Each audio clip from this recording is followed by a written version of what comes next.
All right, so good evening, everybody, and welcome to this Meaningful Monday. I am so blessed and happy for all the people that have joined. We've got a fantastic group. We've got 19 people on. Okay. It's really, really wonderful. Good evening. Good evening. Good evening. Good evening. So we've got a lot of people who've been on Meaningful Monday before. We've got a lot of newcomers. So I'll just explain what Meaningful Monday is and how it works so everyone understands. So basically, Meaningful Monday is on the first Monday of every month.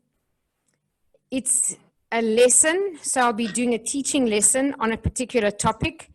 This week, of course, or this month, you can see very clearly the lesson is on fear. And the cheeky question I ask is fear controlling you? Many people will automatically say, no, I'm not controlled by fear. Well, let's just see how we go through the lesson, because there's some really sneaky ways that fear does actually control us and hold us back. And we don't even know that it's actually fear. We just, maybe it's a bit of a blind spot. I'll say that for myself. It certainly is on many levels on some of these things. So this is just really to raise awareness. So Meaningful Monday is a teaching lesson on a different topic every time, and it's to raise people's awareness. Why? Because I really want to empower people to create their own lives, create their own realities with intention, to be more successful, to be more happy, to be more healthy, to live the life that you want, and to never feel like you're a victim. So that's really my purpose. So these are all recorded.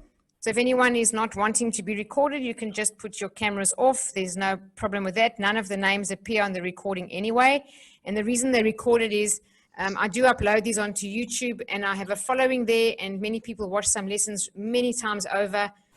If they're trying to learn something, or you can go back and just review old ones. So some people did actually ask me as well tonight for the recording. They've got some family issues to attend to and can't be here tonight. So I just want to thank them as well for even just letting me know that. All right. So if anyone wants to know where all the other Meaningful Mondays are, there's a whole lot of them. I don't even know how many I've done. I should actually count them. But they're on a channel on YouTube called Silver Method Australia. At the bottom there, it's actually not Silver Method YouTube, but Silver Method Australia YouTube channel. I need to correct that. So the other ones are there for anyone. And then to the people who have been on my Meaningful Mondays before, a very warm welcome back. It's always lovely to have you with me, and I do value you and your continued support. So tonight, I want to give you my very best. I think this is an exceptionally important lesson. It's so important. I don't even have words to emphasize how important this is, as I said, because it's got a lot more to do than, when you're so aware that you actually have fear. This shows up in many little sneaky ways. So if anyone has any questions as we go along, you can unmute your microphones at any stage, and then you can ask me a question. Otherwise, what we'll do is I'll do the teaching lesson, and then at the end, we do a short guided meditation where you set the intentions for the month ahead, which will be for April. And for the people who are new, it'll be a very interesting experience, because I'll ask you to actually answer a few questions at the end of the meditation. Whilst you're in meditation, you'll answer those questions, but it'll be a learning for you to realize how you can really help yourself in your own life at any time by asking questions in a meditative state, and how valuable it is to do that, because the answers that you get are really coming from a place of truth rather than a place of conscious mind reasoning. All right, so I don't hear any noise in the background, so I won't mute anybody. But if I do, I'll just let you know, and I'll put your microphones on mute. But as I said, you can unmute anytime. So this question is fear controlling you. I'm sure that you people, hello, John, welcome as well to you. I see that. Hi, Janine. Hi. It seems, like a very appropriate topic to put out now because of the coronavirus and everything that's on the media and what's going on around the world. And I'm not playing anything down at all. I'm very aware of what's happening. However, it's not really just about that. Better you mention this word COVID-19 instead of coronavirus. Well, either one. So that will be more. Not anymore that negative wordings is all the time. So better to have COVID-19. All right, Sheffield. Look, I'm not here to spend the lesson talking about COVID-19. I'm just saying that it's an appropriate time for people to be thinking about fear, because the media has done an excellent job of. I'm just going to put the mute on quickly because there's a bit of sound. As I say, you can unmute if you want to ask a question at any stage. The media has done a wonderful job of spreading a lot of fear with the constant updates all over the world and publishing statistics in a very alarmist type of way. However, in saying that, as I said, I don't want to downplay anything, but I want to rather share this lesson as a much wider perspective on the topic of fear. It's not just about COVID-19, absolutely. It's about every small area of your life, how it is today, and especially for your future going forward. So this first, let me just click here. This first slide here that says we have two brains actually comes from a book written by two neuroscientists. I'll just show you. This is one of the books.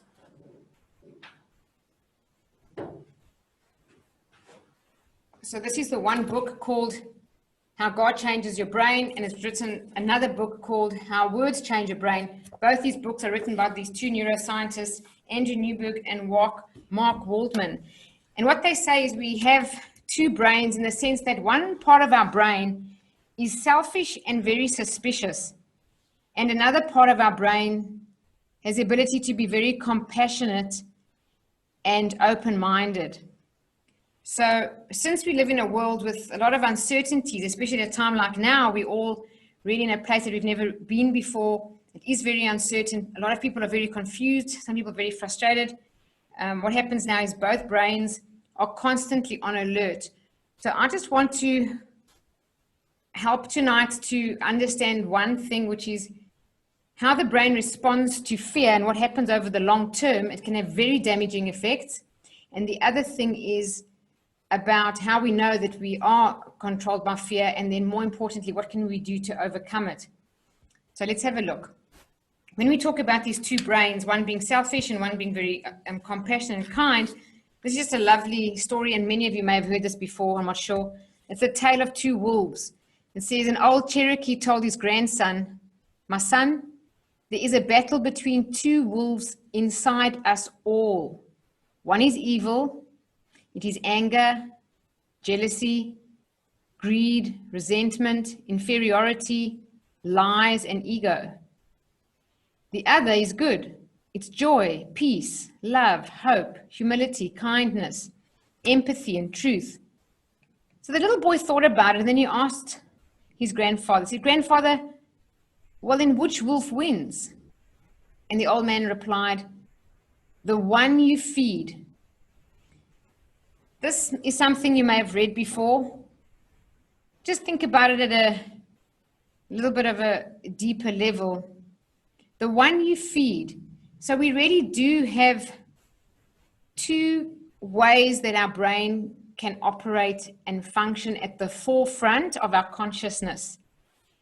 And it depends on the one that we allow to gain momentum. The one you feed. So when we say the one you feed, it's not thinking you are thinking it. And this is really important because we do have absolute control over our own thoughts. No one can put thoughts in your head, and no one can make us think anything that we do not want to think. So I'm here to say if we can choose any thoughts we think, well, then it's really, really essential that we choose wisely, because as we will see, there are some very damaging effects on the physical body with negative thoughts, and especially fear. And they have some very damaging long-term effects. And there's absolutely no way that thoughts of fear or any emotion as a result of fear could ever have any positive effect on your life. So if we know this, it's absolutely imperative that we become aware when we are in a state of fear, note it, ask ourselves if it's a real threat at this point where you are in this very moment in time. Are you being threatened? And if the answer is no, like inside your very room in front of you, if there's no threat as such, like right now, we're sitting on this webinar, people can say, are you threatened? Oh, yes, I'm threatened, COVID-19 or this is happening.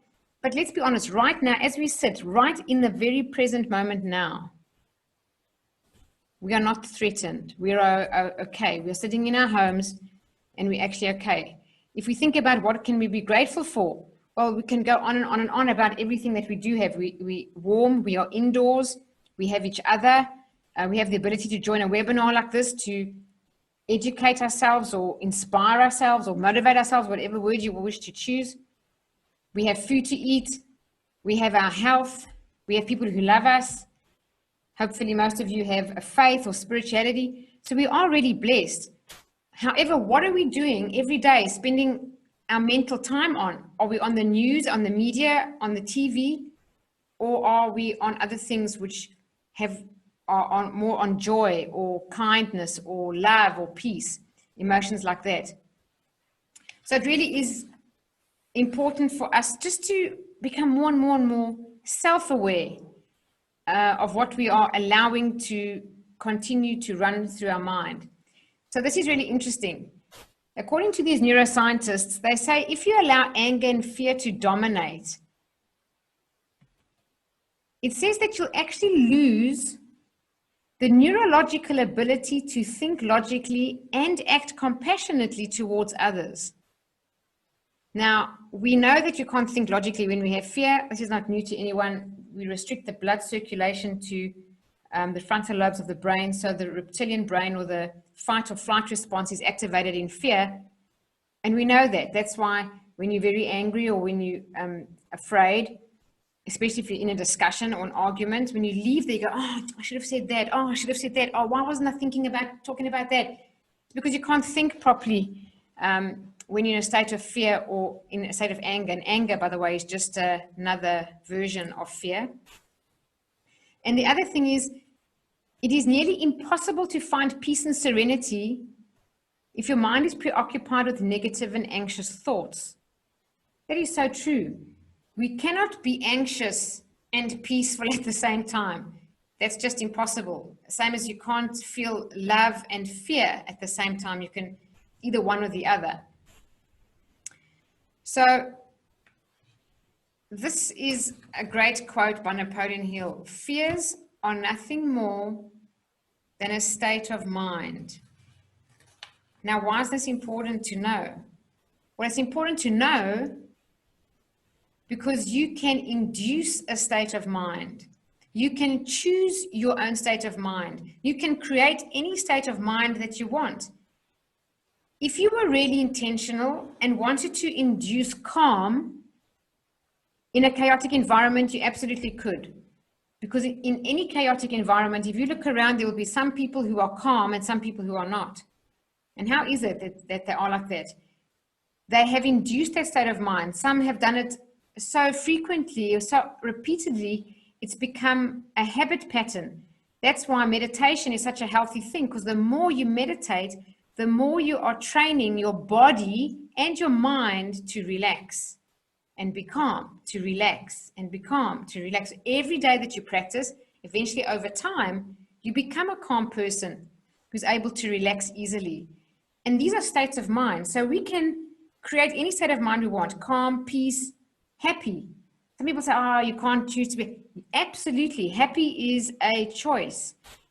That's why some people who are not happy are not ever happy. You can give them anything and they still won't be happy. They say they will, but after time, they'll be unhappy again, because happiness comes from within. It's a choice we make. You know, we are so blessed. We live really, really comfortable lives in a first world country the way we do. I'm from South Africa. You can probably hear by my accent, but there's some parts of South Africa that are so poor, and the people really have absolutely nothing. And they're either living outside or in some kind of informal settlement with a shack or something. It's just not even a home. You can't even call it that. It's just some kind of covering. And you look around sometimes, you're going to those areas And those kids are always laughing, always smiling, playing soccer or doing something happy. And you wonder, how can they be so happy in such dire circumstances? Well, the answer is right in there, because happiness is a choice. It comes from within. So fear is also nothing more than a state of mind, and we must exercise control. Otherwise, fear will control us. And if you allow, and I use the word allow, if you allow fear to control you, the longer you allow that, it's going to condition you to become a different person. And I'm going to lay out in this webinar what will happen to a person who allows fear to control you. Over time, you will eventually do less and less and less in your life. You will live like a hermit. You will live in a tiny corner, and you don't want to do this, you don't want to do that, you don't want to do this, because you're afraid. You become afraid of almost everything. And that's honestly because you have allowed fear to control you, as opposed to you controlling your mind and creating and inducing a different state of mind. The other thing is, if you think about fear being a state of mind, we all have heard about the law of attraction. Every personal development person talks about it, or spiritual teacher talks about it. The law of attraction is a universal law, which is basically the law of vibration. Everything in this entire universe is made up of atoms and molecules, and they're in a state of vibration. Everything is energy. It's particles in a state of vibration. So we are vibrational beings ourselves. So if you are in a very happy state of mind, you're in a different vibration to a very fearful or angry state of mind. It's a different vibration. So when we talk about the law of vibration or the law of attraction, it means that we attract into our lives everything that's a vibrational match to what state we are in. So if you think about fear, and if you allow that state of vibration, fear is just an awareness of the vibration that you're in. So it's an emotion, which means you have an awareness of what vibration you're in. What does it mean for you in terms of the law of attraction? Because the law of attraction says you get what you think about, whether you want it or not. So if you're making notes, I suggest you do make notes if you can. Just grab a pen and paper, but write that down. You get what you think about, whether you want it or not. I'm just going to jump away from my desk for a second. Yes, I'll get this book. In this wonderful book, As a Man Thinketh, this is a different copy. There's many different covers. But in this book, James Allen, this is written over 100 years ago, and I think every personal development course and book in the world has a foundation in this that comes from this book. When James Allen talks about health, for example, or circumstances or success, he said that we will attract that which we fear and that which we love. And it even says in the chapter on health, there's a chapter on health in the body in the book as well, and the state of mind. And it says people that are really afraid of getting ill or afraid of disease are the ones who actually get sick the most. And people who never have that thought are very seldom unwell. So it's really important. I mean, this quote is the simplest, but it really is something for us to honestly acknowledge that we must be aware the minute fear shows up, and then to be able to control our minds and change our minds. Distract yourself off the thing that is causing the fear, or start to question it, challenge your beliefs, challenge the thinking that's taking place, to try to eliminate it as quickly as possible, and don't allow it to prolong. Especially when you think about the law of attraction, if you get what you think about, it means you're going to attract into your life more and more things that are like something that will create more fear. So I don't know if you know, some people, when things don't go well for them, it almost looks like they're on a streak of things not going well for them. It's the same as people who have a lot of success. It looks like they're on a winning streak. Things keep going well for them. Why? It's the law of attraction. They are so happy about things that are going well for them. That's what occupies their mind. And in that state of vibration, they attract more things going right in their life. So you know this. I'm just putting it out there just to remind you that not only does it affect your physiology, your health, but it also affects what you're creating in your life. So just some clues that you may be experiencing fear and not freedom. The first one there is fear only sees the downsides. If you want to make some notes, please feel free. When it says fear, we only see the downside. Look, fear is a good thing in the sense that it can warn us if there's a life-threatening event going down. But on another side of the coin, when we are in a state of fear, we only see the negatives. And this is the problem with people who have dreams and ambitious goals for themselves. It's going to destroy dreams if you allow all those thoughts of doubt and fear to enter your mind. You're going to see the downside of any opportunity. It's going to destroy your opportunity to have more personal growth in your life, or to even have more passion in your life, because passion makes you expand and want to go after things which you haven't ever done before. And fear is going to show up because it means you're going to grow. And if you allow the fear to take control of you, you won't do anything. So you find that the downside of fear is that it immobilizes us or paralyzes us, and we end up not taking any action. So all we can see is like, what's going to go wrong?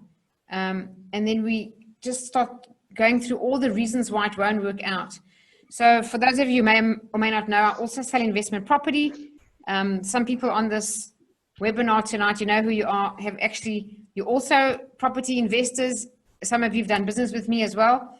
I buy investment property, and I can tell you so often when I see a property client who's buying property for the very, very first time, they sometimes will just see all the reasons of what can possibly go wrong. They will only focus on everything that's risky.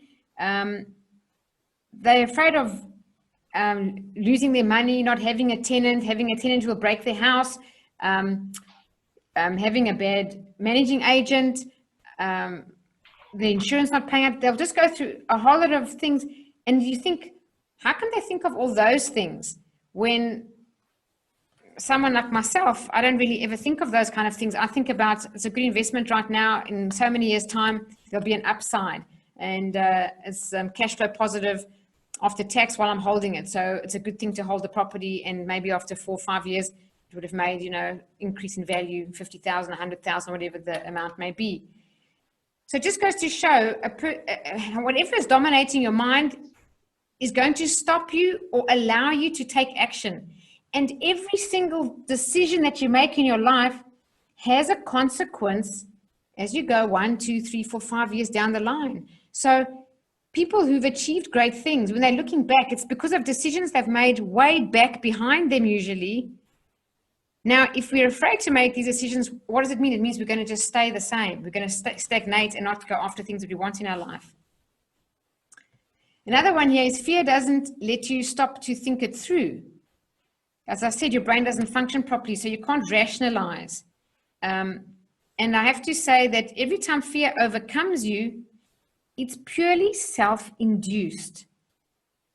So if you're making notes, write that down. It's self-induced.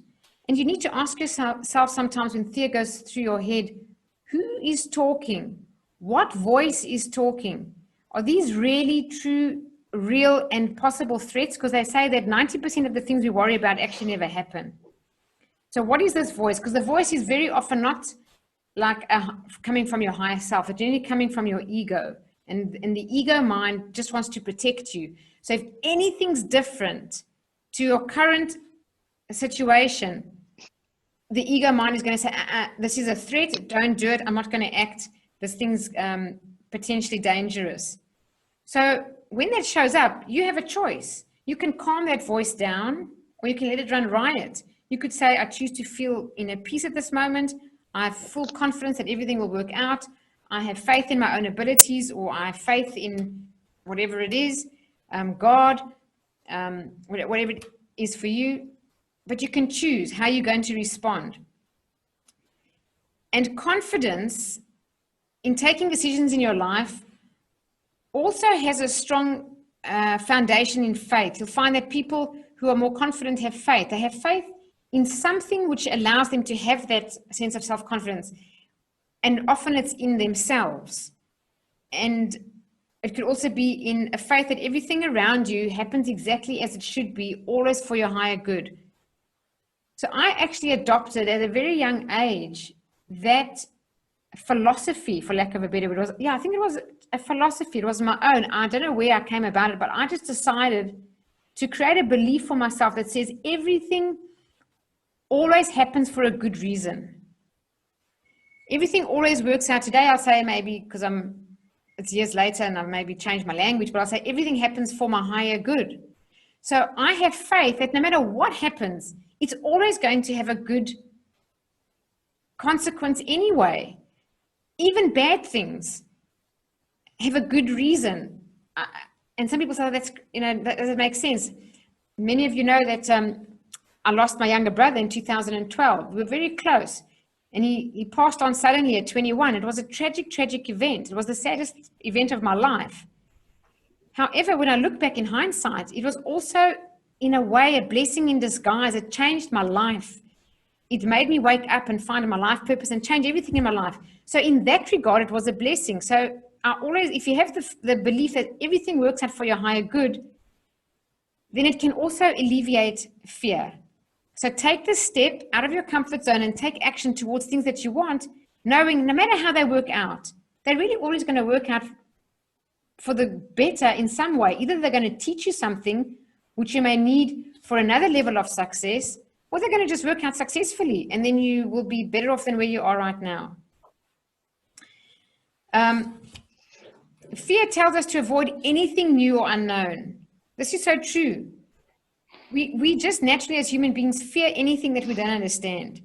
Now, I want to say, if something is new, you're going to be confused. Accept it. Anything that is new, you get a new phone, you get new software, you have a new route to drive, anything that's new, get a new job, doesn't matter what it is, you're going to be confused. Even a new recipe that's quite simple to follow, there'll be a little bit of confusion. If you've done it 10 times, it's easier. This is important to note. If you're making notes, you can write this down. Confusion is a state of learning. Children don't struggle that much, and nor did you when you were a child, with your learning, how we learn to walk, how we learn to talk or pick up things, or have eye-hand coordination. As we've grown older with, as adults, we have got judgment that's come in, and we've started judging success and failure, right and wrong, the right way, the wrong way, good way, bad way. Those judgments have caused us to kind of pull back and restrict because we don't want to do wrong things or make mistakes. But if you just know that confusion is a state of learning, then you'll be open to enjoying the journey of it and knowing that in this awful time that is a bit confusing right now, that actually it's a good thing because growth is happening and you're probably learning something that you didn't know before.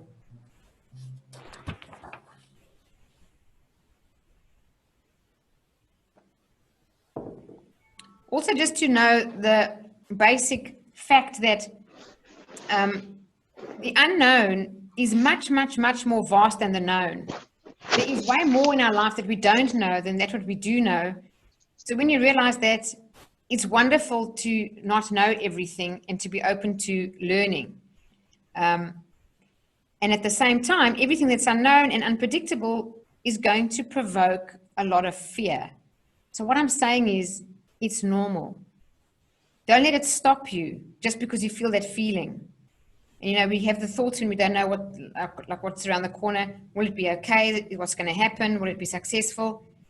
If anybody's read my book, there's a chapter there on the terror barrier. Now, I didn't have time in this lesson to cover the terror barrier, but if you had read my book, you can go and revise that.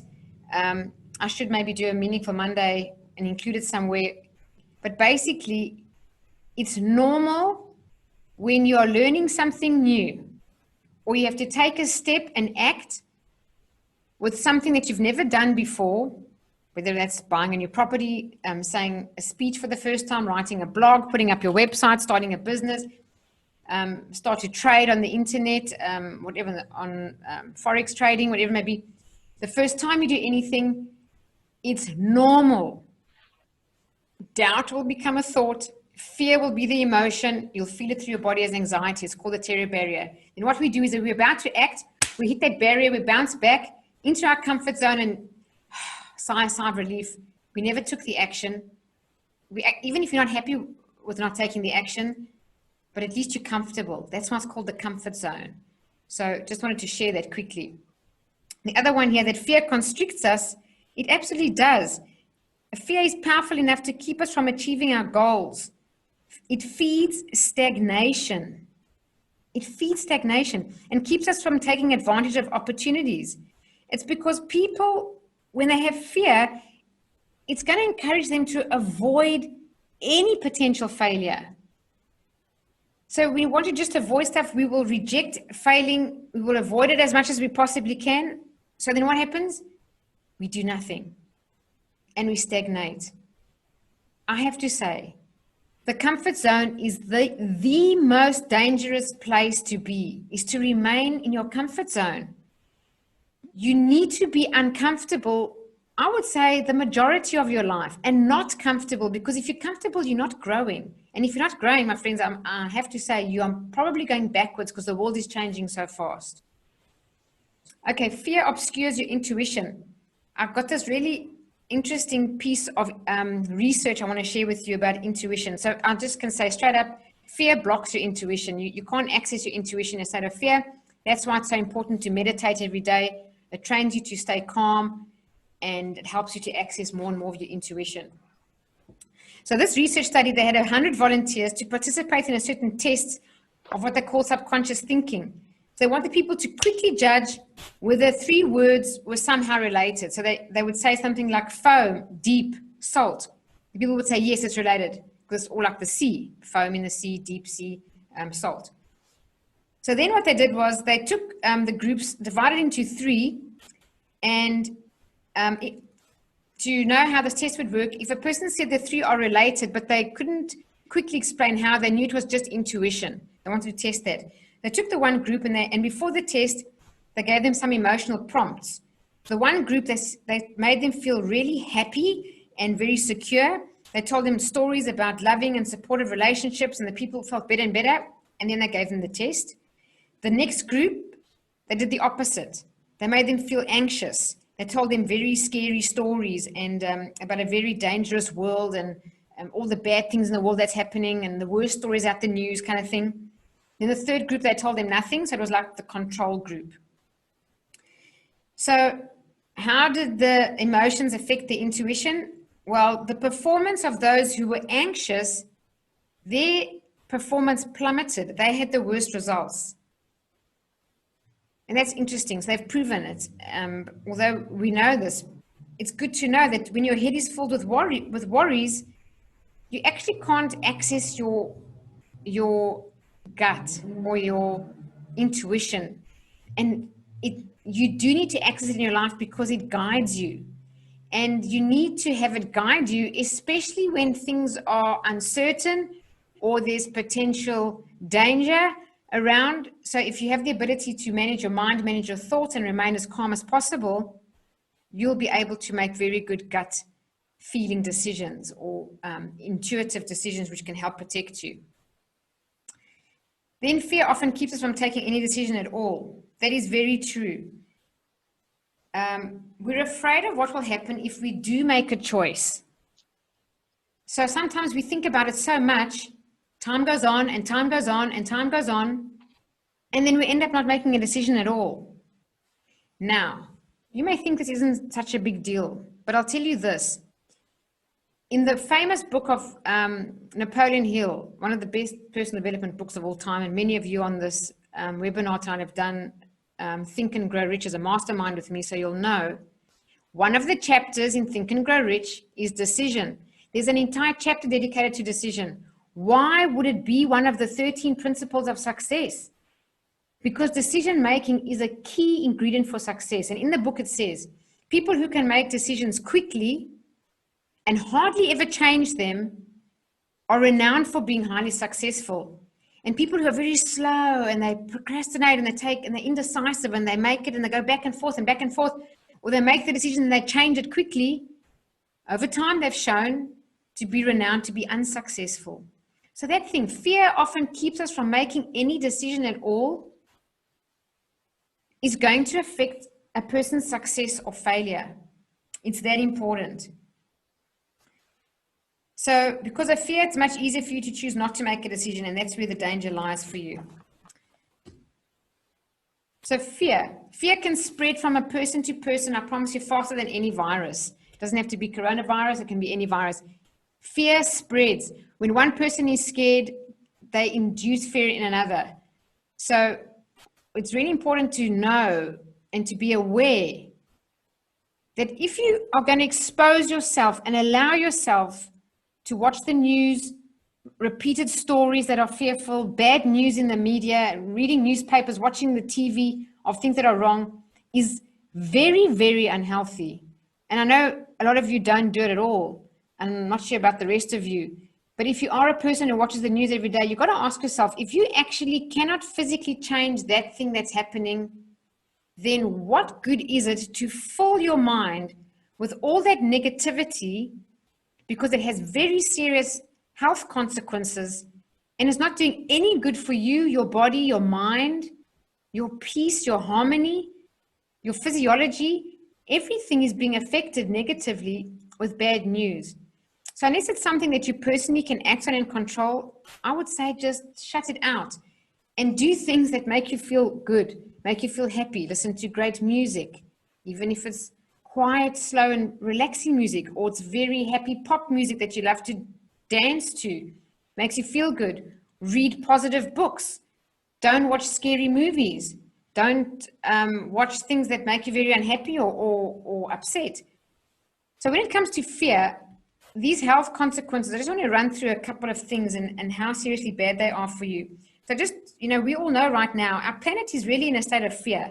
I'm not sure about all of you on this webinar, but I can tell you, if you just had to say, let's just do a test on the whole world from 1 to 10, are we in a state of fear? We're definitely above 5.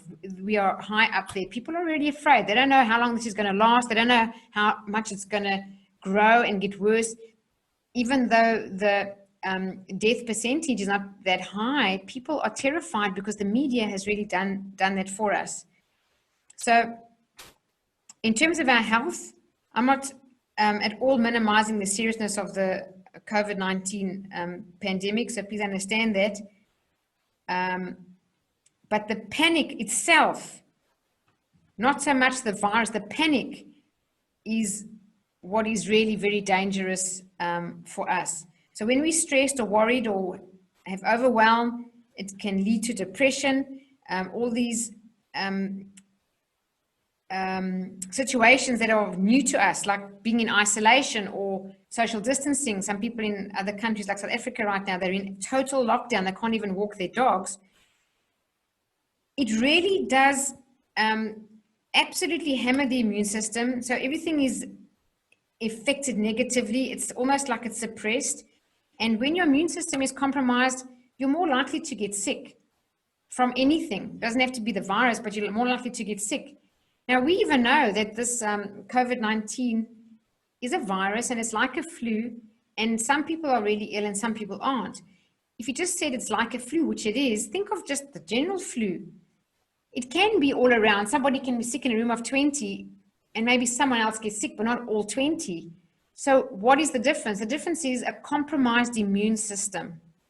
And actually in South Africa, I was having a conversation with a pharmacist, and they were saying the same thing. If you've got a good, healthy immune system, you're going to be just fine.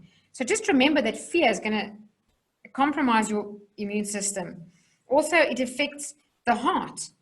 There's cardiovascular damage when people have a lot of fear in their life over a long period of time. We know it can induce, if you have constant fear about your finances or about work or relationships or things, it can lead to ulcers, irritable bowel syndrome, decreased fertility, accelerated aging. People who have very lot of fear in their life or stressed, they say, look how the person's aged. Why? Why do they age? That's how damaging a negative emotion like fear is on the physical body. It actually just runs it down. Even premature death is caused by enormous amount of fear. It also has a negative effect on a person's memory. So remember that as well. Now, what's really important, which comes from these books from this neuroscientist, these two guys, they said that fear affects the brain processing and reactivity. So we've mentioned that. Fear can interrupt processes in our brain that allow us to regulate emotions, to read nonverbal cues, and other information presented to us. It will reduce compassion. It will cause us to not act ethically. Now that makes a lot of sense. You see how those people are fighting over toilet paper. And there's video footage. Why do people behave like that? They're actually fighting over toilet paper. It's because of fear. So there you have it. We are irrational. We don't act ethically. The selfish brain comes to light. We've got no compassion. You can't even read facial cues. That's why people who are scared or angry don't have any compassion. They don't read any facial cues. And you know what the problem with this is, according to these neuroscientists? The longer we allow it to prolong, it can actually become permanent. It can permanently change your brain. Now, this is very, very serious.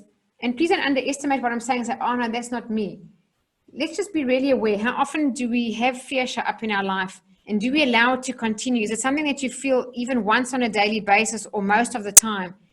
Because we do need to find a way to overcome it and correct it, because it will have a long-term, permanent effect on our brain and wire us in such a way that you actually have difficulty in reversing it. So anxiety is like prolonged and so embedded in us. You can reverse it. I'm not saying you can't, you can.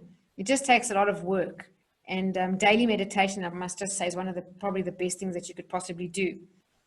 It impacts our thinking, our decision-making in negative ways, leaving us susceptible to intense emotions and impulsive reactions. And all of these effects can leave us unable to act appropriately in our lives and take the right decisions. It affects our mental health.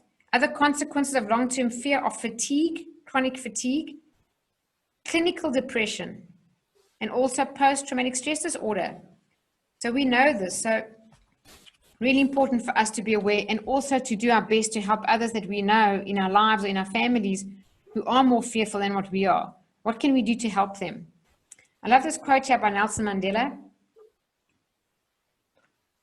I learned that courage was not the absence of fear, but the triumph over it. The brave man is not he who does not feel afraid, but he who conquers that fear. This is really great. Everyone has fear. It's up to us and our thinking and our mind to take over and control that emotion as opposed to letting it control us. The other thing you can do is action cures fear, and inaction causes terror. So many people right now have got fear of their finances or fear of their work or losing their work, or maybe they have lost already trying to find new work. This can cause a lot of fear, a lot of insecurity. So when it says action cures fear, do something. Sit down, write a list of options that you can do to act on. Take the action. The minute you start taking the action, you'll find a reverse effect where your fear goes down and your motivation goes up. If it's about making sales and everything's disrupted right now, find another way. Do whatever you can. Start a new business. Do something different if you have to. But don't sit there in a state of inaction, because the fear will just spiral out of control. It will cause a serious amount of momentum. And then it's exactly like the analogy of a car at the top of a hill. Before it gains momentum, you can hold that car where it is with one finger. But you let it start rolling down the hill. By the time it's coming down to the bottom of the hill, you couldn't stop that car with 10 people. It'll ride right through all of you. That's momentum. So when it says inaction creates terror, terror is nothing more than accelerated momentum of a little doubtful thought that's just gone out of control, become fear, and that's just spiraled out of control. So always get a handle on your fear and get a handle on it really, really fast. Here's 10 signs that fear is controlling you. So this is the part of the presentation when I say it shows up in other sneaky little ways where it's not so obvious that, oh, this is fear. So make a note of this list and think about yourself. And if you are in any of these, it's an opportunity for you to help and improve and correct it. So the first one is a perfectionist nature. That's because we have a fear of criticism and a fear of rejection. And let me tell you, perfectionist nature is not something to wear as a badge of honor. It's not a good thing at all. It's a bad thing. It's another form of procrastination because perfectionists take so long in sorting it out or making it perfect or preparing that they do less than people who just get right into it and they say, I'm going to learn through the experience, and if it's not perfect, okay, but I'll learn something. And those people learn faster than others, and they tend to have more success in their lives. I remember a long time ago, I was on the John Maxwell team mentorship call, and I was preparing for one of my very, very first workshops ever. And I was telling him about this workshop I'm going to prepare for and how I've prepared and what I've prepared. And he said, Janine, stop. He said, preparation's overrated. Just book the date. Book the date. You'll prepare as best you can for that date. Trust me, when you've got the date, you will start acting so fast. You'll do your best. And then no matter how it works out, you would have learned. But at least you'll get experience. Because you can prepare for another 5 years. You'll have zero experience. So that's really an example of how perfectionist nature can hold you back. The next thing is you settle for less than your dreams. Why? Because you're afraid to take any risks. So you convince yourself that, well, I'll just settle for this. Life is as good as it gets. And you settle. My friends, never settle. Never, ever settle for less than your dreams. Even if you tell yourself it'll take you for the rest of your life to live your dream, do that. But never settle. Never give up on your dreams. And, compromising in the name of being realistic. Settling isn't being realistic. Settling isn't realism. It's just a devastating symptom of fear. Then another sign is you say yes when you want to say no. Why do you say yes? Because you're afraid. You're afraid of what? You're afraid of disappointing people. You have to be prepared to disappoint people in your life to honor yourself. Otherwise, all you're doing is betraying yourself, and self-betrayal is the highest form of betrayal. So people who fall into this category, they are people-pleasing, self-sacrificing, and if you do this for a long time, it's going to only lead to resentment. Very bad for you, bad for your health. The next one is you say no when you mean to say yes. Why would you do that? Well, if you say no, it's because you're afraid. Again, let's just say you want to start your own business, or you want to write a blog for the first time, or put up your own website, or take that bucket list trip. If things were a bit different and you can still travel, maybe there is a time that you want to do something but just haven't taken the action, or you want to learn a new skill, whatever it is, but you haven't done it. You say no to these things in your life when actually you want to say yes, because we're afraid to fail. Sometimes people are afraid to succeed. It's been proven that people are as much afraid to fail as they are afraid to succeed. And that sounds silly, but it's true. It comes from a deep subconscious programming of not being worthy. Or people are afraid of being rejected, or afraid to get out of their comfort zone. Other things that show fear is controlling you is that you numb yourself with eating too much, can't control your comfort eating, or you drink too much, have alcohol, or you just too much on technology. You're sitting on the phone all day on social media apps or games or whatever it may be to distract yourself from your real life that's facing you. Whatever is in your life that's facing you, you want to avoid, you can sit on technology as an escape. Or excessive busyness. Again, like perfectionist nature, busyness is not a badge of honor. People say, how's it going? Oh, I'm so busy. It's not a badge of honor.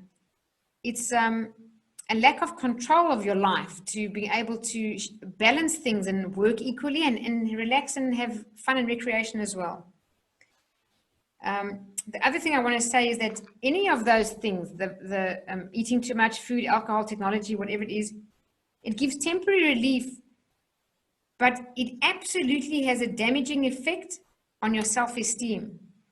Your subconscious mind takes note of everything, even smoking. Did you know that every time you smoke a cigarette at a deep subconscious level, you are damaging your own willpower? Because we're aware as a smoker that it's an addiction. So every time we do it, we are reinforcing our lack of willpower. If a person even tried to stop smoking and they improved a little bit more every day or every week, you would have the opposite effect. You'd feel better about yourself, improve your self-esteem, and feel like you are developing willpower. Even if it takes you 5 times to give it up or 10 times, at least you keep going in that direction as opposed to the other direction. The other thing is you procrastinate a lot. That's definitely a sign of fear controlling you because you're afraid of putting yourself out there. You're afraid of doing whatever you need to do because we either afraid we're going to fail or we're afraid we're going to succeed. I'll say it again. We're uncertain or we're afraid of judgment or criticism or rejection. What I can tell you is when you face your fear head on, motivation replaces procrastination. That's why I say take action, take action, take action. Action is the best way to reduce your fear. The next one, you struggle to make decisions. Okay, we spoke about decisions. It's very important to make good decisions. Well, I want you to think about some situations. Maybe they're you, maybe they're people that you know in your life, maybe it's not you. They might be in a job they really dislike and they won't leave. Or they're in a really unhappy relationship, but they won't get out of it. Or they won't set boundaries with whoever, the mother-in-law or another relative or a friend. They won't start a new business that they've been wanting to do for a long time. Okay, so let's carry on. So where was I? Procrastinating. Yep. So that's the last thing we heard was procrastinating? No, struggling to make decisions. Yeah. Yep. So I was talking about people in a situation. I don't know if you heard what I said about the situation of a bad relationship or a job they really do not like. They really hate their job, but they won't leave, or they won't set boundaries with a family member or a friend or a mother-in-law or whatever it may be, or they won't start a new business they've been dreaming about, or they won't start the book that they want to write. Whatever it is, they don't make the decision and start also because it's just fear. It's just the fear of uncertainty, the fear of making mistakes, the fear of making decisions stops us. So that again, when I talk about the terror barrier earlier, when we bounce back off the terror barrier, we're just about to act and we don't, and we bounce back into our comfort zone. What you need to know is that on the other side of that terror barrier is freedom. Is honestly freedom. That thing, all the things that you really want in your life lie beyond that terror barrier. Okay, next one. You are a control freak. Well, I'm not saying you're a control freak, but I'm saying it's a sign that fear is controlling you, that you're a control freak. What happens to people who are really afraid is they end up micromanaging everything and everyone. And if you're a boss or a leader, it's the most single frustrating thing for your people who report to you. That's why very good leaders trust their people and give them a clear direction as to what they want from them, but they don't tell them how to do it in every minute detail and check every 5 minutes on what steps they're taking. If anybody has to treat someone like that, you won't want to stay in that job. You'll want to leave because you don't feel like you're empowered and you don't feel trusted. So micromanaging is awful for people who are the ones experiencing it. So just remember, if you feel like you've got to control, even if it's a family, everybody, you do this, you do that, sit down, put that there, don't leave that lying there the whole day long, you're controlling everyone. It's a outward sign of over-controlling your current conditions because in your own world, you feel somehow out of control, and that's an underlying fear. Here's another one. You don't speak up. For people who avoid speaking up about what they believe is a real shame. And you know what it is? It's just fear that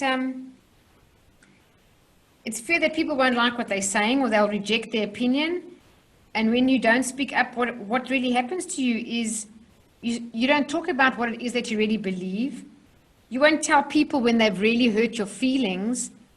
And that's really, really important for us to have a good sense of healthy self-esteem and to have positive psychology is to be able to express confidently and candidly, yet caringly, if someone's hurt your feelings. When you hold it in and tell your best friend about it or your family about it, but you won't tell the person, why won't you? It's fear. It's fear of being rejected. And you do need to. Like I'll just always say, you got to just balance those conversations with being candid and caring. So tell the person, you care about them and you want to tell them the truth because you value the relationship, but then tell them the absolute truth and don't try and smooth it over or make it sound sweeter than it really is. Also, when people are afraid to ask for what they really want, how many times do you go to a restaurant and someone is unhappy with what they got as their food or drink, and then you'll encourage them to, call the manager and let them know, no, it's fine. Why is it fine? You're not causing a ruction. We're not saying be mean or aggressive. Be as nice as possible, but say what's not right. Speak up. If something's not right, say so. Say it as nicely as possible, but say so, because if you don't, you're compromising yourself. And every time you do that, you're telling yourself at a subconscious level, I'm not worth it. I'm not worth it. I'm not worth it. I'm not worth getting what I want. I'm not worth speaking up. And that is really, really bad, because then you diminish your happiness, and you also diminish what is really required for a happy and expressed life. Number 10, we spoke about this earlier. Definitely fear. You get sick.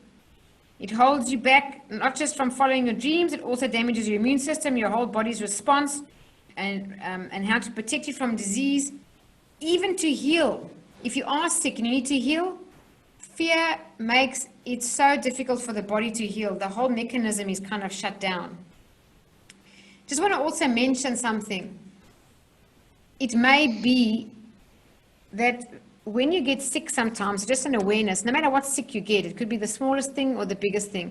When we get sick, it sometimes is what I call an upper limit problem. So you've hit an upper limit. Sometimes you'll find when you are so conditioned to not experiencing that much happiness, you're kind of just mediocre, and you suddenly have an extremely happy day or extremely happy experience, you sometimes hit an upper limit and then you get sick. Or if you have a relationship with someone that's mediocre and you have a really wonderful, awesome experience, you suddenly fight straight after that. You say, well, why didn't we just have a fight if we had such a great day yesterday? Why is that a common thing? I'm letting you know, there's actually a book called The Big Leap, and it talks about these upper limits. So getting sick is absolutely an upper limit problem. Sometimes people, just before they come on one of my courses, like the Silver Method, which is an excellent beneficial course to improve your life, they're sick just before the course starts. They don't cancel, but it's like the body's trying to prevent them from taking that step that's going to really improve their life, because the comfort zone wants to keep you the same, even if you're unhappy. Even if you're unhappy. So that's why that in my book, when I talk about the terror barrier, it says that when you in a situation that's your comfort zone, let's just even say it's an unhappy marriage. Sometimes people are so unhappy in the marriage, but the thought of leaving makes them hit that terror barrier. They can't leave, so they bounce back and they stay there even though they're unhappy. Weight is the same thing. People who are very overweight, whether they know it at a conscious level or not, if they start to reduce weight faster than their self-image in their mind, like the subconscious image of themselves in their mind, their self-image changes, they're going to hit their terror barrier, bounce back into their comfort zone, and put the weight back on. They won't even be happy that they got all the weight back on, but at least it's familiar. That's why it's called the comfort zone. So the subconscious mind is very devious and very much of a trickster, and it wants to keep you the same. So getting sick is often a way to stop you from doing something or achieving something. I'm just letting you know, it's also an upper limit problem. All right, so those are 10 signs that fear is controlling you. Just scan that list and consider for yourself how many of them are really not obvious. They're really, really not obvious. They could be blind spots for many of us. All right, so the big question, how to move past fear. The first one, as I said, please just avoid negative media as much as you possibly can. If something really is so important, trust me, your friends will text you, your parents will, your family, everyone's going to text you. It's enough already. Just quit the negative media, stop watching the news. That's my advice, not just for this time of coronavirus. Permanently, I don't watch the news. And when bad things happen, people do tell you. Someone's going to tell you. So, hearing it once is bad enough. You don't need to hear it over and over and over and over again. What are you doing to your psychology? What are you doing to your immune system? What are you doing to your own vibration? What are you doing to your inner peace and your health? The next one is one of the best things you could ever do in your life, hands down, is to focus on gratitude and appreciation. When you're in a state of fear, it almost seems impossible to start appreciating things and being grateful for things. So it takes a lot of intention.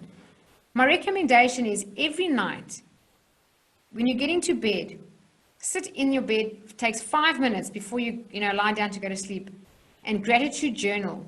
Force yourself to take a few deep breaths and relax, calm down, and find things to be grateful for. When you start, it might be a bit slow.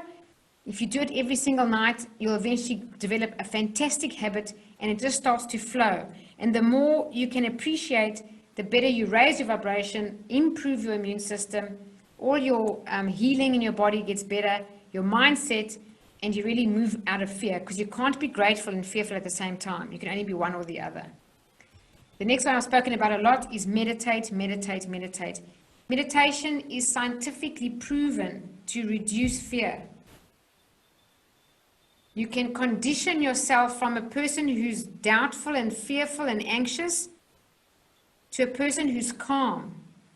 Meditation alone can cure anxiety. Meditation every day for longer than 30 days and ongoing can reverse depression, and it's been known to cure it completely without any drugs. Just meditation. It is the most powerful thing you can do. It also improves your health. It also ramps up your courage. For many of you may not know that.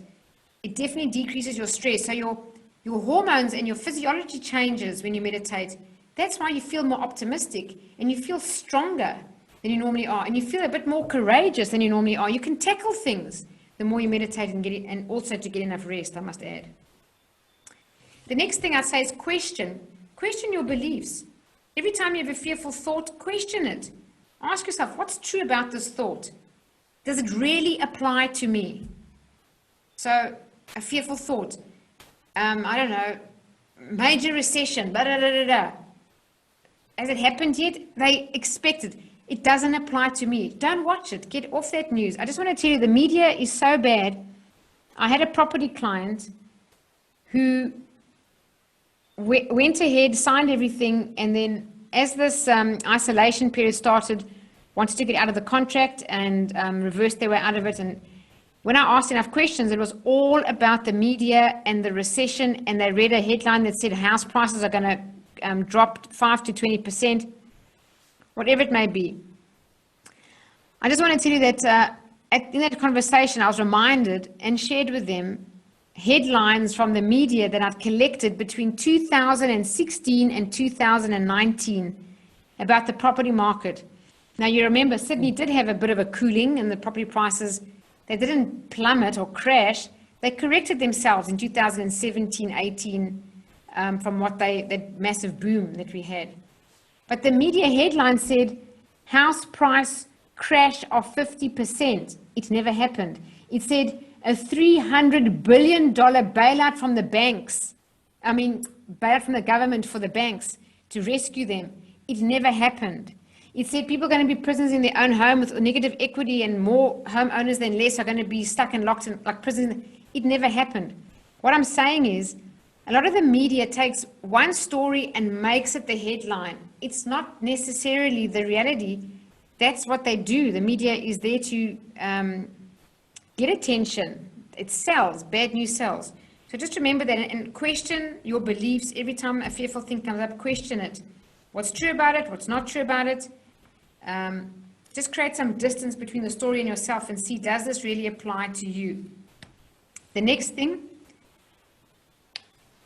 is just learn to have a philosophy that you trust the universe.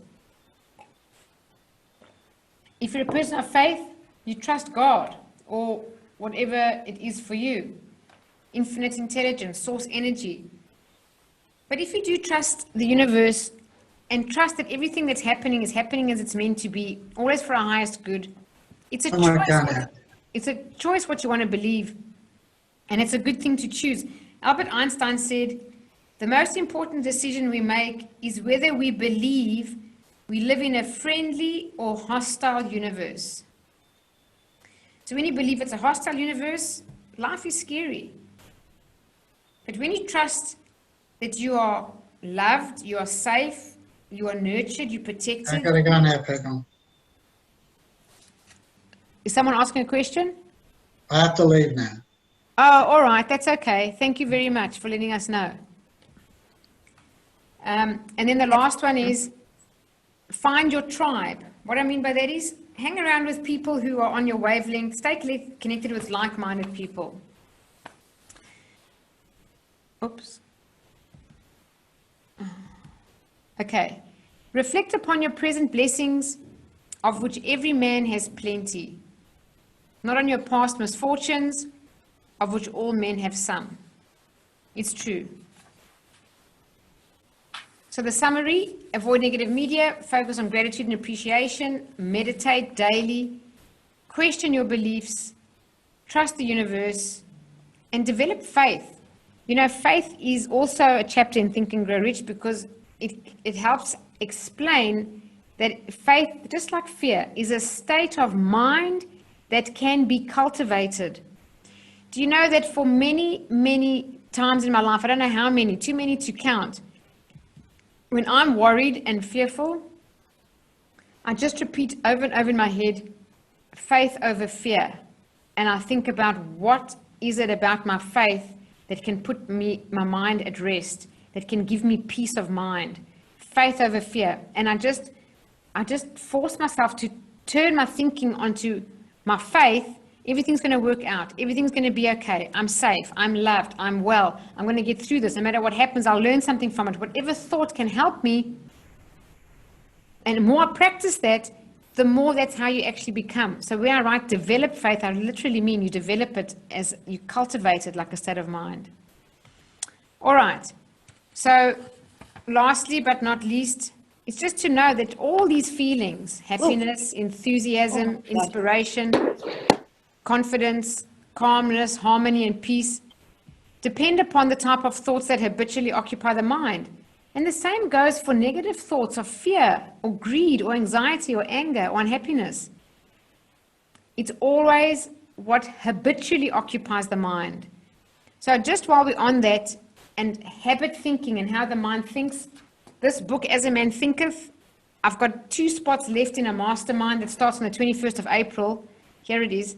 That's the cover of the book. And there's a full study guide that you'll receive printed by me with all the study notes in it. And we study this over a 6-week period for an hour, hour and a half, once a week. So it's a little bit of the book. And then as we do the mastermind, we're not reading the book together. That we all know you can read. It's more to extract it for what is the meaning for you.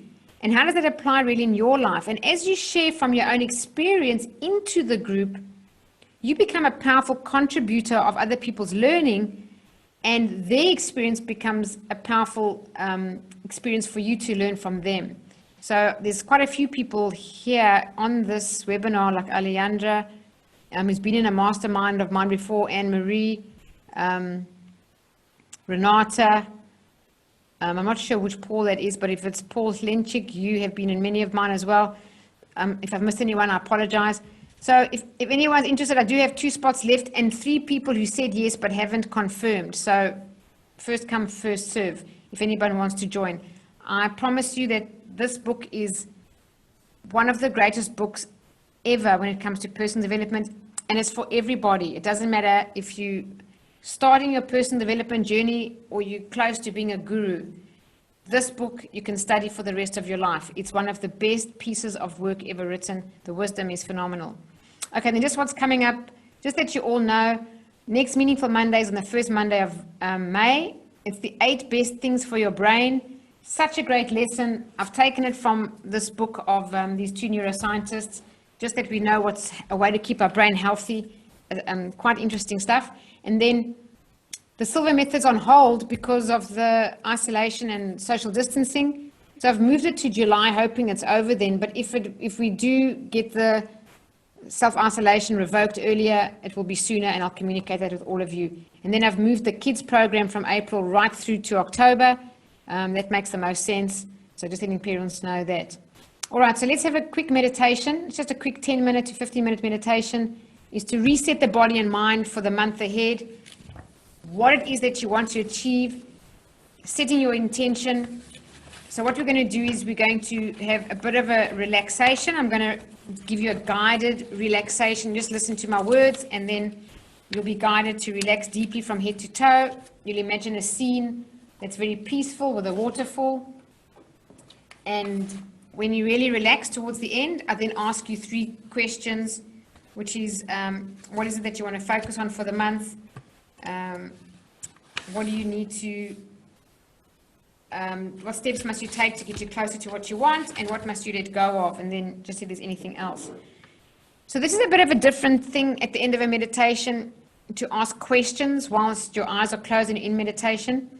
So what I'd like you to do is get yourself a pen and paper, and just sit with it very comfortably in your lap, that you can just easily write. So at the very end, while you're meditating with your eyes closed, when I ask these questions, you just have to peek your one eye open and write your answer. And then I just want you to be totally reassured that whatever you write down is truth. It's coming from a higher place. It's coming from a place of intuition or your inner guidance system. And if you're very relaxed, your conscious mind won't analyze, and that's where you get very good advice and guidance for your own life. And the answers will be different to if I asked you now while you're conscious. So just make yourself comfortable. I'll put the music on. Just something relaxing.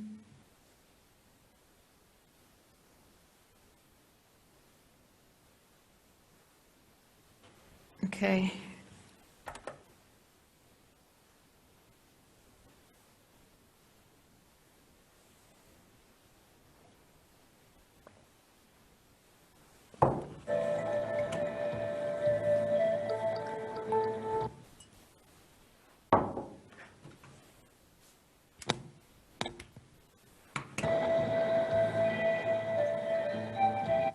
So can you all hear that?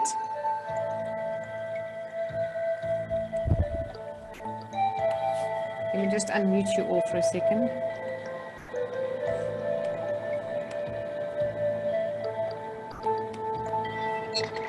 Can everybody hear the music? Yes, Janine, I can hear it. It's Dolly. And you can hear my voice at the same time? Yes. Yes. Okay, great. I'll mute you all now. All right.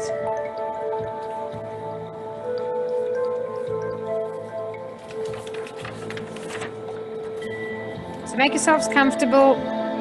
Keep your pen and paper handy in your hand while you relax. Close your eyes. Take a deep breath, and as you exhale, allow the tensions in your body to release and float away.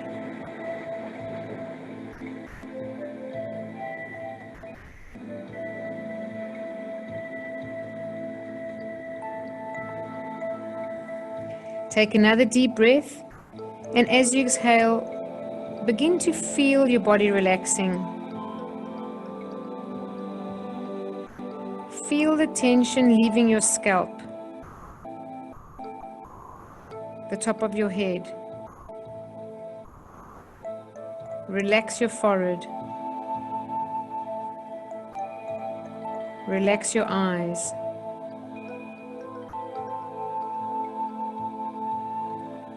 Relax your cheeks.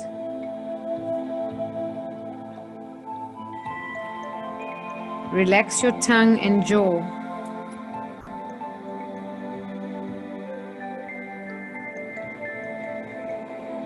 Relax your neck. Take a nice deep breath in, and as you exhale, relax your shoulders, arms, and hands.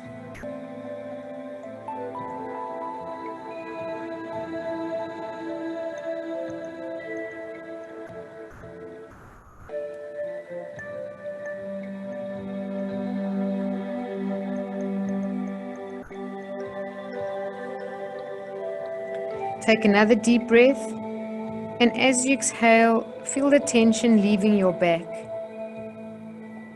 all the way down your spine.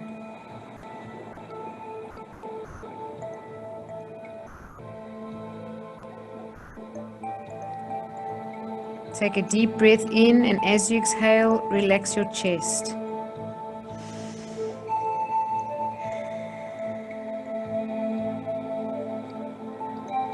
Take another slow, deep belly breath, and as you exhale, relax your abdomen.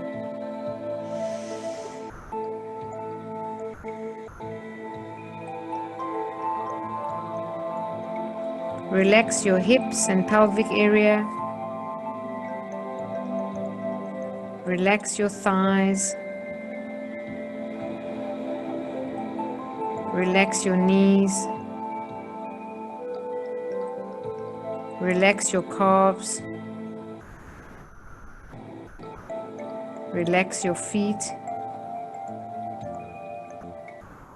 All the way down to your toes. You are now experiencing a deep state of relaxation.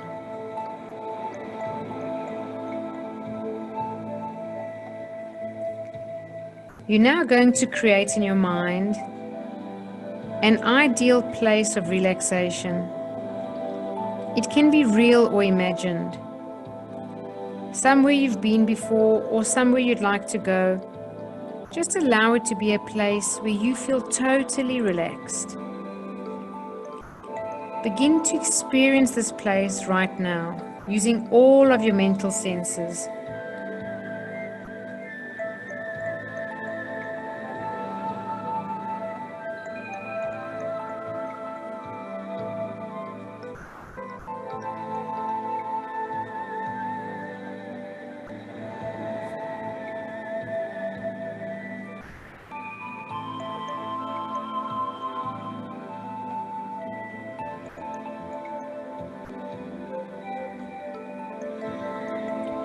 Now that you have created your ideal place of relaxation, you're going to add a waterfall of white light into the scene. Place it wherever you choose. The waterfall is gentle, allowing you to stand under the cascading white light. The light is a healing energy, a clearing energy. Your waterfall of white light is now created.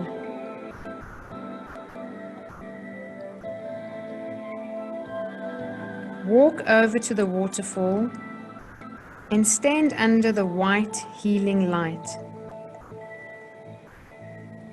Allow the white light to swirl around you, encompassing you within its glow.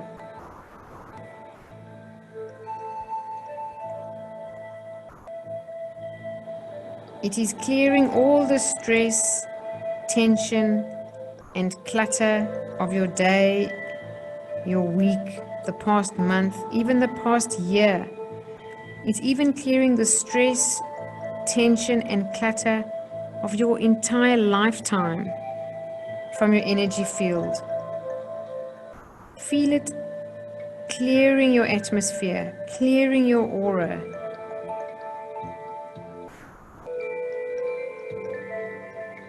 As this white light clears your energy field, just notice how much happier you look.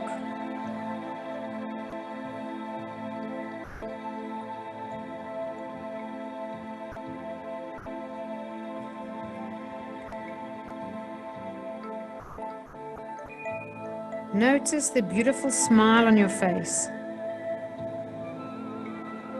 See how all the concerns and worries and weights that you've been carrying are no longer a burden.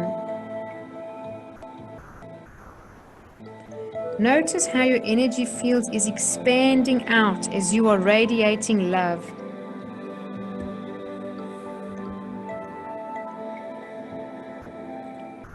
This waterfall of light is always available to you whenever you need it. All you need to do is close your eyes and imagine your ideal place of relaxation and immerse yourself in this healing white light. Now, take a deep breath, relax deeper, and repeat these beneficial statements to yourself mentally. Every day, in every way, I am getting better, better, and better.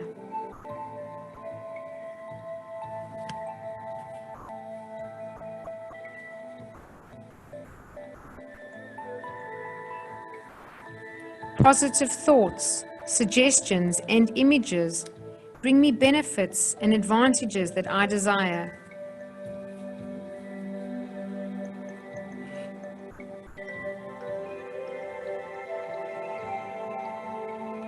I will always maintain a perfectly healthy body, mind, and immune system.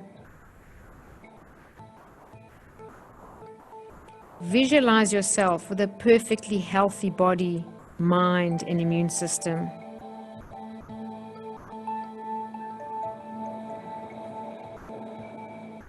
The following statements are for your better health. Keep in mind that from now on, I will occasionally be speaking in your place. Every second, every minute, every hour, every day, every cell, tissue, organ, and system of my body is revitalized, restored, and renewed, resulting in a perfectly healthy body, mind, and immune system.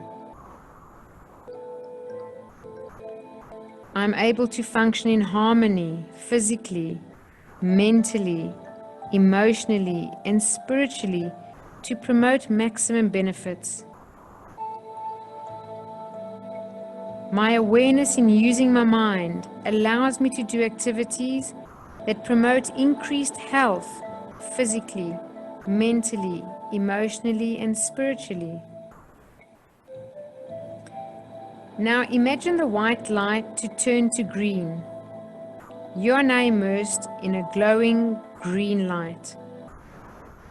This green light is unconditional love. It surrounds you. It encompasses you. It flows through your entire being.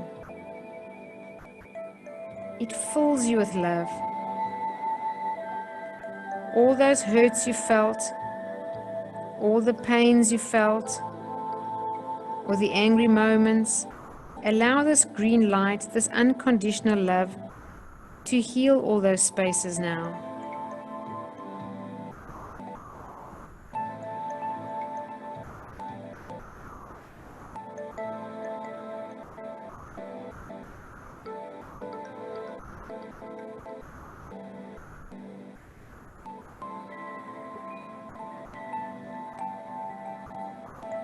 You are an amazing human being. You deserve love. You deserve joy. You deserve abundance. And you deserve peace.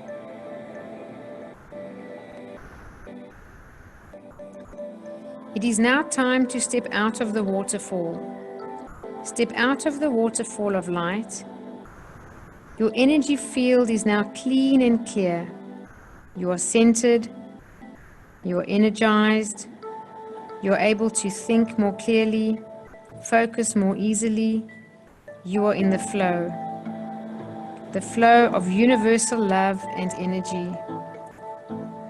Just take a moment now to bask in this feeling of connectedness.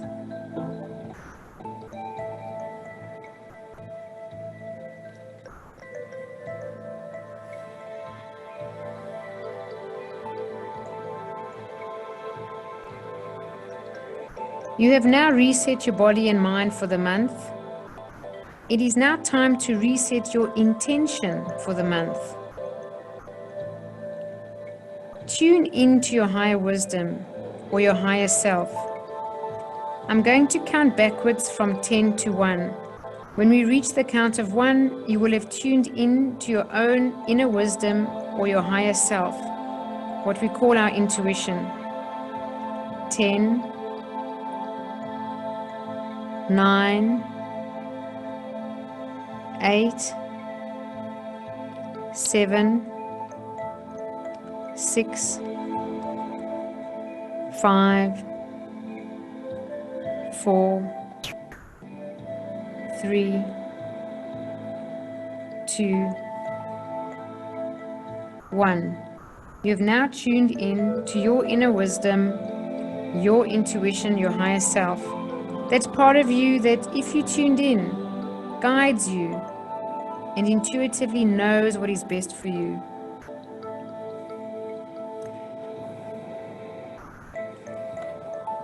Now feel the alignment with your higher self, feel the connection, and now ask yourself the following question. What do I need to focus on for the month of April? Whatever comes to mind, write it down. Don't analyze or judge anything, just write it down and then take a deep breath, close your eyes again and re-enter your meditation. So what do I need to focus on for this month ahead?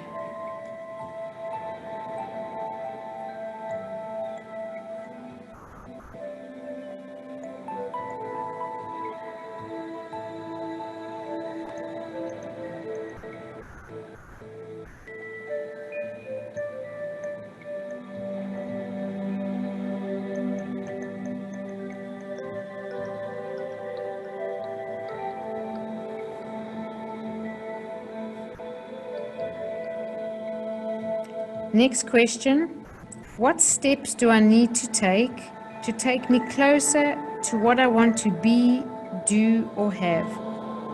Write anything that comes to mind, your first impressions, then take a deep breath when you're done and go back into your meditation with your eyes closed. What steps do I need to take me closer to what I want to be, do, or have?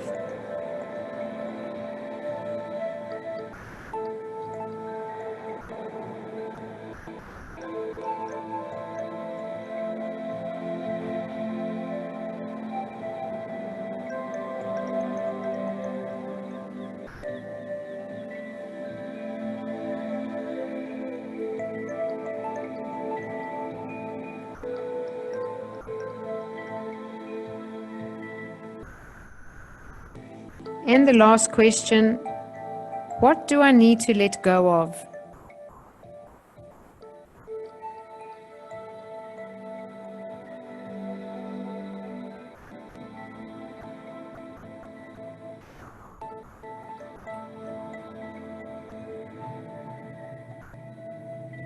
Just write down your first impressions. And if there's anything else you need to know, anything else, you can ask yourself, and just make a note of it, anything that you haven't considered yet. Just say, is there anything else I need to know?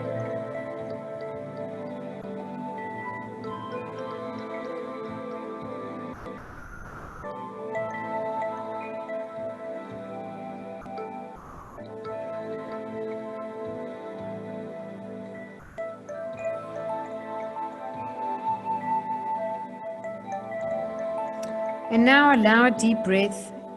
And as you exhale, just relax. Slowly bring your attention back to your body. Gently wiggle your fingers and toes, and when you're ready, you can open your eyes. Have a nice big stretch. And I send all the best blessings to all of you.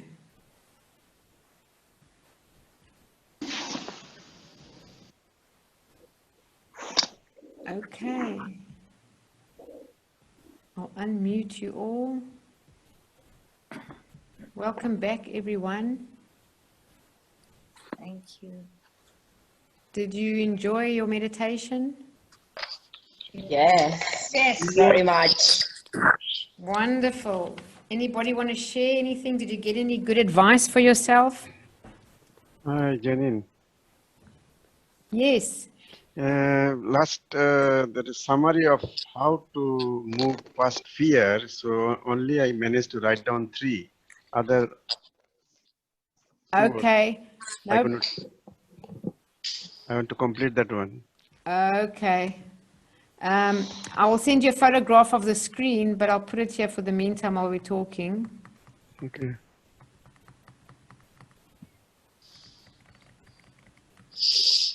Here we go. No, not that one. Yeah, this one. Yeah. Thank you. Pleasure. So anyone else want to share? How did your meditation goes? Hello, Jayanti.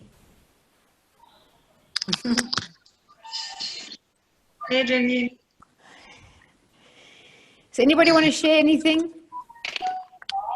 It's just lovely to meditate. It's just a good thing. Um,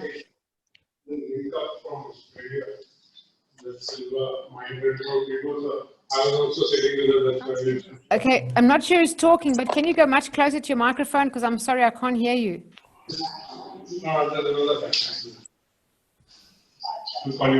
Hi, Janine. Hi, Dolly. I started crying by the time I had finished my meditation. Wow.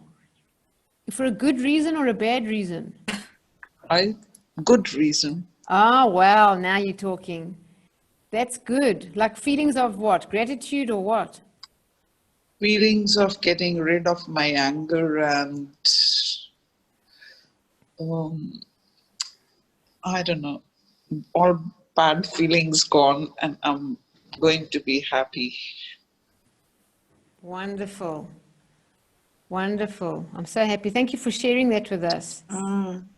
Thank you for the lovely session. You're welcome. I hope it was helpful for all of you. yes. Yes. Go, Definitely. Alejandra. Yes, I would like to say, that I have been reading, in the previous Meaningful Mondays, all the guidance that I have received, through the intuition, and it has been so precise, so precise. It's incredible. From these 3 questions. Exactly. Yeah, Like, what is the focus, which are the steps, and has been extremely clear. Thank you, Alejandra, for just focusing on that point and sharing it with everybody, because it really, I cannot emphasize how absolutely correct Alejandra is, that when you are in a deep, relaxed state, the answers you get to these 3 questions are really different to what you'll get if you asked it in a waking state, what we call the beta level. When you're at the alpha level, like in meditation, when your brain waves are slow and steady and calm and about half as fast, your intuition just opens up and you have access to it. And when you ask these questions, like Alejandra is saying, it's so precise because it comes from a place of truth and it can never, never lead you wrong. We only make mistakes with our conscious mind thinking because we have things that interfere with it, like fear, like we discussed tonight. So thank you for sharing that. So if anyone wrote answers down for themselves, it's very important that you do act on them, because you want to honor the advice and guidance that you received. So thank you. Anyone else want to share? No, this time that is what is called waterfall of light. This is very good.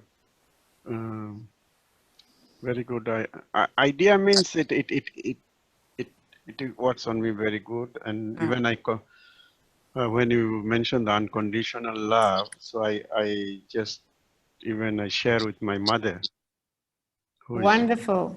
she passed away already. Wow. So I really feel much better during that time.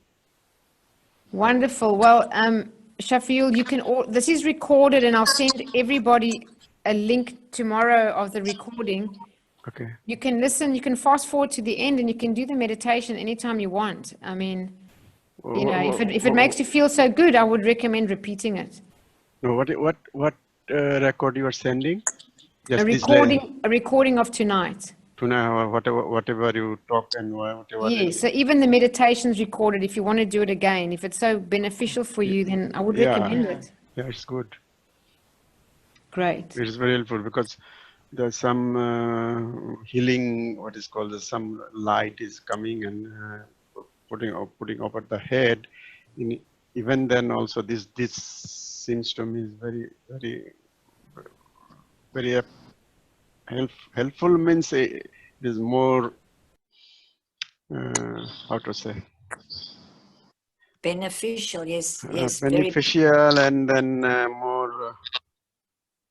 more covered. Means I'm fully inside the light stream. Okay, Oh, fantastic. beautiful. So beautiful. Yeah, fantastic. Thank you. Thank you for sharing. Anyone else? I love it when it says